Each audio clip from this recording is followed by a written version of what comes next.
అందరికీ నమస్కారం, శుభోదయం. ఈరోజు ప్రధాన దినపత్రికలోని వార్తలను కానీ విశ్లేషించినట్లయితే, ముందుగా ఈనాడు తీసుకున్నట్లయితే పాక్కు మళ్ళీ భంగపాటు, 26 ప్రాంతాల్లో డ్రోన్ దాడులను తిప్పికొట్టిన భారత్, విమానాశ్రయాలు సైనిక కేంద్రాలపై ప్రయోగించినవన్నీ కూడా నిర్వీర్యం, శ్రీనగర్ ఎయిర్పోర్ట్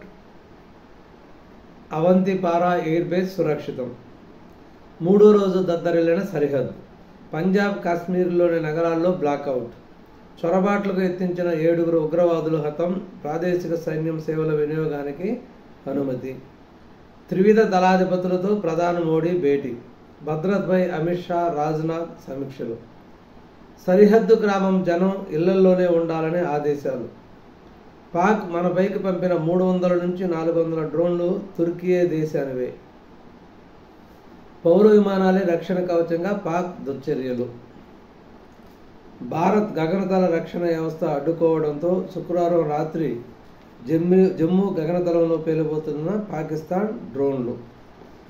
ఈ విధంగా పాకిస్తాన్ మళ్ళీ రెండో రోజు కూడా అర్ధరాత్రి మళ్ళీ అనేక సంఖ్యలో, వందల సంఖ్యలో డ్రోన్లను ప్రయోగించడం జరిగింది. అవి భారత్ సైన్యం సమర్థవంతంగా తిప్పికొట్టడం కూడా జరిగింది. నిన్న అనేక సార్లు ఢిల్లీలో ప్రధానమంత్రి, రక్షణ మంత్రి, త్రివిధ దళాధిపతులు అనేక పర్యాయాలు సమావేశమయ్యి చర్చించుకోవటం జరిగింది. ప్రాదేశిక సైన్యం సేవలు కూడా వినియోగించుకోవడానికి అనుమతి ఇవ్వటం జరిగింది. నిన్న జమ్మూ కాశ్మీర్ సరిహద్దు ఎల్ఓసిలో చొరబాట్లకు ఎత్తించినటువంటి 7 ఉగ్రవాదులను కూడా చంపివేయడం జరిగింది. పౌర విమానాలే రక్షణ కవచంగా పాక్ దుశ్చర్యలు. అంటే యుద్ధ విమానాల్లో పోతే కనుక్కొనే కూల్చేస్తారని పౌర విమానాలని యుద్ధానికి ఉపయోగిస్తుంది. ఆ పౌర విమానాలని యుద్ధ విమానాలుగా ఉపయోగించి పాక్ దుశ్చర్యలకు పాల్పడుతుంది. ఎందువల్లంటే ఆ విమానంలో సాధారణ జనాలు, పౌరులు ఉన్నారని చెప్పి వాటిని వదిలివేస్తారు కదా.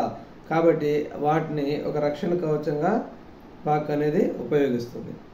అగ్నివీరుడా వందనం, యుద్ధక్షేత్రంలో నేలరాలిన తెలుగు బిడ్డ, ఆపరేషన్ సింధూర్లో పాక్పై పోరాటం, జమ్మూ కాశ్మీర్లో అమరుడైన మురళీ నాయక్, శ్రీ సత్యసాయి జిల్లా కళాతండాలో విషాదం. తర్వాత అధికారులతో కలిసి హంద్రీనీవా కాలువ విస్తరణ పనులు పరిశీలిస్తున్న సీఎం చంద్రబాబు.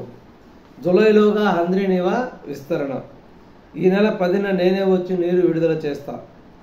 ఈ ప్రాజెక్టు పూర్తయితే రాయలసీమలో 5 లక్షల ఎకరాలకు సాగునీరు అందుతుందని సీఎం చంద్రబాబు వెల్లడి. వైకాపా ప్రభుత్వం రూపాయి కూడా దీని మీద ఖర్చు పెట్టలేదని వెల్లడి. ఉరవకొండ నియోజకవర్గంలో పనులను పరిశీలించినటువంటి ముఖ్యమంత్రి. అదేవిధంగా విశ్రాంత ఐఏఎస్ ధనంజయ రెడ్డికి సిట్ నోటీసులు. జగన్ ఓఎస్డీ కృష్ణమోహన్ రెడ్డి, భారతీయ సిమెంట్స్ డైరెక్టర్ గోవిందప్పకు కూడా నిన్న సిట్ నోటీసులు ఇచ్చి విచారణకు హాజరు కమ్మని చెప్పడం జరిగింది. నా జీతం పిఠాపురం అనాథ పిల్లలకు అంకితం, ఉప ముఖ్యమంత్రి పవన్ కళ్యాణ్ డిప్యూటీ సీఎంగా ఉన్నటువంటి పవన్ కళ్యాణ్, నాకు వచ్చిన జీతం అంతా కూడా పిఠాపురం నియోజకవర్గంలోని అనాథ పిల్లలకి, వాళ్ళ చదువుకి, వాళ్ళ బాగోగులకి అంకితం చేస్తున్నానని ప్రకటించడం జరిగింది. చమురు స్థావరాల్లో అప్రమత్తత, విశాఖలో భద్రత పెంపు.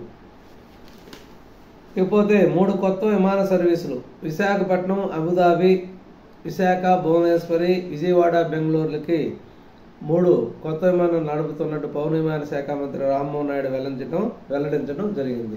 ఇక ఆంధ్రజ్యోతి దినపత్రిక తీసుకున్నట్లయితే ఉద్రిక్తకంగానే వరుసగా రెండో రోజు పాక్ డ్రోన్ దాడులు, కాశ్మీర్ నుంచి కచ్ వరకు 20 నగరాలు లక్ష్యంగా 4 రాష్ట్రాల్లోనూ 26 డ్రోన్లను కూల్చివేసిన భారత సైన్యం.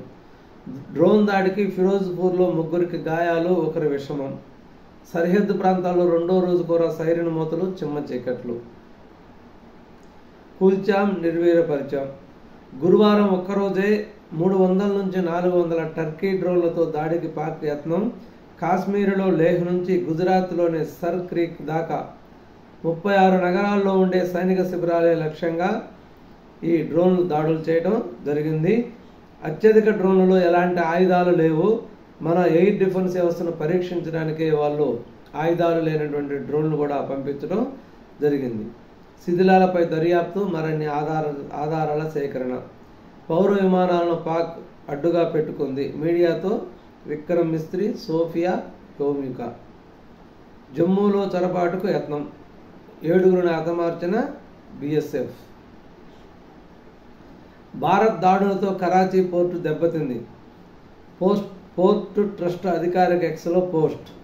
తర్వాత మాట మార్చి మరో పోస్ట్. తమ ఖాతా హ్యాక్ అయిందని, పోర్టు సురక్షితంగానే ఉందనే వివరణ. రుణాలతో ఆదుకోవాలని అంతర్జాతీయ భాగస్వాములకు పాక్ వినతి. ఎక్స్ ఖాతాలో పోస్టు, అంతలోనే మళ్ళీ దానిపైన మాట మార్పు. పాక్కు ఐఎంఎఫ్ రుణం $100 కోట్ల విడుదలకు ఓకే. భారత్ అభ్యంతరం. ఉగ్రవాదానికి ఊతమిచ్చే దేశానికి అప్పిస్తే తప్పుడు సంకేతాలతో వెళ్తాయని హెచ్చరిక. ఓటింగ్కు దూరం. ఎట్టకేలకు ఐఎంఎఫ్ పాక్కి $100 కోట్ల నిధులు విడుదల చేయడానికి అంగీకరించినట్టు తెలుస్తుంది. దీని మీద భారతదేశం తీవ్రమైన అభ్యంతరం చెప్పింది. ఉగ్రవాదానికి ఊతమిచ్చే ఇటువంటి దేశాలకి మీరు రుణం ఇవ్వటం అనేది తప్పుడు సంకేతాలు ఇస్తాయి అని చెప్పి ఓటింగ్ కూడా దూరం ఉండటం జరిగింది. మరి అది ఏమవుతుందో చూడాలి. రంగంలోకి ప్రాదేశిక సైన్యం. అవసరమైతే పిలిపించాలన్న కేంద్రం. ఆర్మీ చీఫ్కు మరిన్ని అధికారాల అప్పగింత. టెరిటోరియల్ ఆర్మీలో 50,000 సిబ్బంది. వీరిలో క్రీడాకారులు, రాజకీయ నేతలు. గతంలో పలు యుద్ధాల్లో ఆర్మీకి సహకారం. సింధు జలాలపై మేమేం చేయలేం, మాది సహాయక పాత్రే. ప్రపంచ బ్యాంక్. పాక్కు మరోసారి గట్టి ఎదురు దెబ్బ. ఏ పరిస్థితులకైనా సిద్ధం. దేశ రాజధాని ఢిల్లీలో భద్రత కట్టుదిట్టం. ఎయిర్ సైరన్ల ఏర్పాటు, మాక్ డ్రిల్ నిర్వహణ. పలు రాష్ట్రాల్లో ప్రభుత్వ ఉద్యోగస్తుల సెలవులు రద్దు. దేశవ్యాప్తంగా ఆరోగ్య శాఖ సన్నిహితపై నడ్డా సమీక్ష. 15 వరకు 24 విమానాశ్రయాలు మూసివేత. చండీగఢ్లో మళ్లీ సైరన్లు. జమ్మూలో బ్లాకౌట్. వెంకట్రామరెడ్డి గీత దాటారు. అభియోగాలను నిర్ధారించిన కడప కలెక్టర్. ఎన్నికల కోడ్ ఉల్లంఘన కేసులో ఛార్జీ షీట్లు. రోసా రూల్స్ ఉల్లంఘనపై జీఏడీ గప్చుప్. ఆ ఊసే లేకుండా చేసిన ఆయన సహచరులు. జగన్ వీరభక్తులను కాపాడే యత్నాలు. సచివాలయ ఉద్యోగ వర్గాల్లో చర్చ. ఇక లిక్కర్ బాసులు వంతు. ధనుంజయ రెడ్డి, కృష్ణమోహన్ రెడ్డి, గోవిందప్పకు నోటీసులు. రేపు విచారణకు రావాలని పిలిచిన సిట్. హైదరాబాదులోని ఇళ్లకు బృందాలు. అప్పటికే ఆ ముగ్గురు అజ్ఞాతంలోకి. దీంతో వారి ఇళ్లలోని వారికి నోటీసులు. బెయిల్పై 13న హైకోర్టు విచారణ. 11న సిట్ ముందుకు హాజరు అనుమానమే. ధర్నా చేయడానికి వెళుతున్నట్టు చెప్పారు. టీడీపీ కార్యాలయంపై దాడి విషయం తెలియదు. సిఐడి విచారణలో సజ్జల వెల్లడి. చాలా ప్రశ్నలకు దాటవేత ధోరణి.